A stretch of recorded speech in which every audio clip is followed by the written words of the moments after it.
Hi guys, welcome to the channel. In today's video, I'm going to show you how you can fix this version of YouTube is out of date. So the first step you simply need to do is to open settings of your smartphone.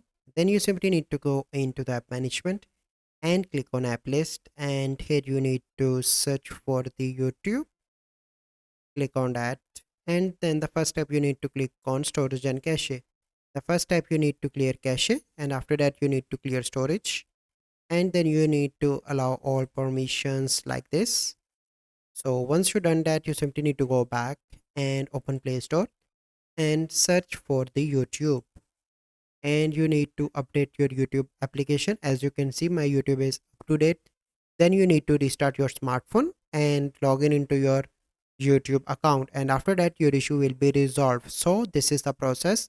I hope you find this video helpful. If you find this video helpful, must like this video, subscribe to our YouTube channel for future videos. We'll see you in the next video. Thank you. Have a good day.